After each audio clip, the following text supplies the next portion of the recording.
Thank you, and welcome to Discussions with Dina. I want to welcome you, and I am your host, Dina. Today, our topic of discussion is M.L.K's dream. Is this a dream we should continue to strive for, or is it time to revamp that dream and develop a new mission for the black people here in America? Hmm. Today is Martin Luther King's holiday, and this year marks the 50th anniversary of his assassination. In 1963, on the steps of the Lincoln Memorial, he gave his now infamous I Have a Dream speech. In that speech, he stated he had a dream that his 4 children would not be judged by the color of their skin, but the content of their character. As I reflect on what Dr. Martin Luther King taught and believed, I wonder, is that dream achievable? Can we realistically expect to ever see this dream realized? Given the current climate here in America, and in fact the entire world, can we as black people here in America ever expect to see this dream come true? And what would it take to achieve it? I think we often forget that in spite of all the progress black people have made in America, and we have to be honest with ourselves, for the most part, we have assimilated into white society. And we have lost our own identity. And I do not feel this was just a coincidence. The youth of today are unaware of their own black history and usually only identify with what the main media feeds to them about their history. And usually it's a false narrative. The actual, realistic atrocities black people face have been downplayed and even just straight up lied about. Schools do not properly teach what blacks in America have endured as slaves and as so-called free black people at the hands of white people or Caucasian people. Yes, the same people we love today. Some events were too horrific to mention. It has been glossed over in the textbooks and on film. Not only that, but parents, that's you and me, most of us are guilty of not reiterating these horrific events to our offspring. We have not done a good job of explaining black people's struggle here in America. Therefore, we have a generation who don't know their history and do not care to know their history. I often speak to black youth and ask various questions about black leaders. Black leaders besides Martin Luther King. Black people that have had an historical impact on black society. And I usually find that they have no idea who I am referring to and don't want to know. As much as we like to deny it, we have allowed our offsprings to be told by our oppressor our story, and this shapes their thinking. Their story hasn't always been actual or factual. It has been their story or his story, not history.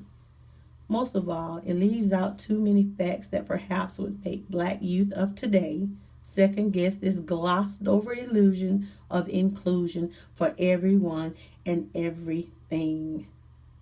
The senseless murder, rape, and complete slaughter of thousands of human beings simply because of their beautiful black skin. Boiling, skinning, lynching, physical abuse, mental abuse, sexual abuse, and total destruction of a people. This has had an effect on black people to this very day. It is evident in the way we treat one another and our continued love for our oppressors. The self-hate is evident in our interaction with one another. This has allowed us to have sympathy for every other group except our own. And I often question if integration was what black people needed, especially when I see and hear how we treat each other. It causes me to reflect when I see the lack of outrage from many wealthy so-called black people or celebrities, people that when a black man or woman has been killed or harmed by members of white society or people that are in positions of authority, they don't respond quickly. If they respond at all. However, these same people are quick to respond or speak out if anything should happen in the Caucasoid community. I myself have personally witnessed, as have many of you, the lack of outrage when a black woman in particular is beaten or abused by males from other ethnic groups because she was trying to stand up for herself, her child, or just her God-given right to exist. This is the most common thing that I have noticed today. How black women are the least protected by our black men and men in general and people in general. And of course, I do not say that all black men will sit back and allow a black woman to be disrespected or beaten publicly and get away with it. I do know that if there is a black man that is beating the black woman, he will be quickly arrested and abused himself by authorities. Yet, a non-black man is allowed to harm a black woman, a black child, with no consequences. And yes, I am aware that there are many upright black men who stand up, speak out, and defend black women and children. And I want to give them their props. Encourage others to join them in re-establishing black male leadership in the black family. I want to be a part of re-establishing the black family. I have a complete love and concern for black people and want to be a part of the reconstruction of the black man, the black woman, and I want to be a part of correctly educating the black child here in America. As we reflect on Martin Luther King's dream today, it is necessary to remember that a dream is a series of thoughts, images, and possibilities in a person's mind. Isn't it time we all awake and be about the business of making our own utopia? Yes, I use the word utopia.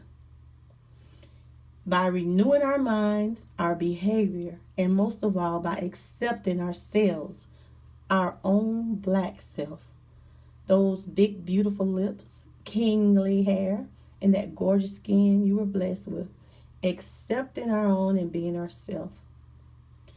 I want to know what you think about this topic. I want you to subscribe to this channel and leave your comments. And remember to check us out on Facebook and Twitter. Thank you for listening. Let's continue the discussions with Dina. Peace and blessings.